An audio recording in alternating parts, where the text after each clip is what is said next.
गुस्सा सभी को आता है, चाहे उन लोगों के ताने मारने पर आए, क्लास में टीचर जब कुछ बोले तब आए, या फिर घर में पेरेंट्स जब डांटते हैं तब आए, लेकिन गुस्सा आता सभी को है। और हम उस गुस्सा को किसी निर्दोष लोगों के ऊपर निकालते हैं, या तो उन्हें पीटते हैं या फिर चूतिया की तरह उसे कुछ बोलते हैं, लेकिन कभी भी अपने गुस्से का सही उपयोग नहीं करते हैं जिससे हमें फायदा हो। अगर आप अपने गुस्सा का सही उपयोग करेंगे तो गुस्सा आपका पूरा जिंदगी बदल देगा। आपको मैं एग्जाम्पल बताता हूँ। रतन टाटा आज भारत सहित पूरे दुनिया में जान जाते हैं, लेकिन ये बात है 1998 की, जब रतन टाटा की कंपनी घाटे में चल रही थी। इसी कारण वे अपनी कंपनी को बेचने के लिए यूएसए चले गए। जब वे ऑनर की कंपनी में पहुंचे तो बहुत समय तक ऑफिस के बाहर ही बैठना पड़ा, जिसके कारण वो बहुत गुस्सा में थे। थोड़ी देर बाद रतन टाटा जब ऑफिस में गए तो ऑनर से बोले कि मैं अपना कंपनी आपसे बेचना चाहता हूँ। ऑनर बोला कि मैं आपका कंपनी खरीद कर आप पर एहसान कर रहा हूँ। यह बात रतन टाटा को दिल पर लग गई और वे वहाँ से चले गए, कंपनी को बेचे नहीं और सीधे इंडिया गए। और वो अपने गुस्से को किसी चूतिया की तरह किसी को मारकर या किसी को पीट कर नहीं निकाले, बल्कि एक समझदार व्यक्ति की तरह उस गुस्सा के उमंग में बहुत ज्यादा मेहनत किए। फिर समय ने रुख बदला और मात्र 10 साल बाद यानी कि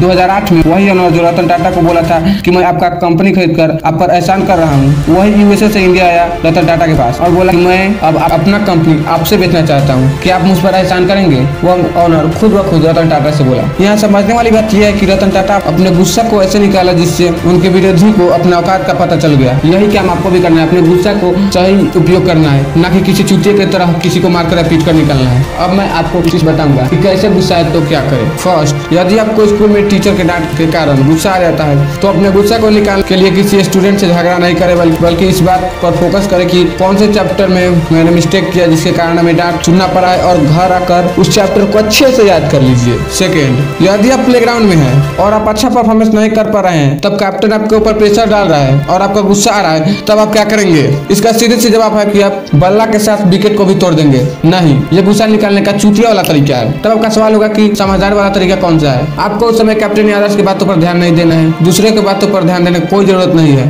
आपको गेम पर फोकस करना है जिससे आपका परफॉर्मेंस अच्छा हो जाए और लोगों की बॉलिंग बंद हो जाए। यदि आप कैप्टन या आदर्श की बातों पर ध्यान देंगे तो आपका कंसंट्रेशन बॉल पर चढ़ के उन चूतिया लोगों के ऊपर चला जाएगा और आपका परफॉर्मेंस खराब हो जाएगा, जिसके कारण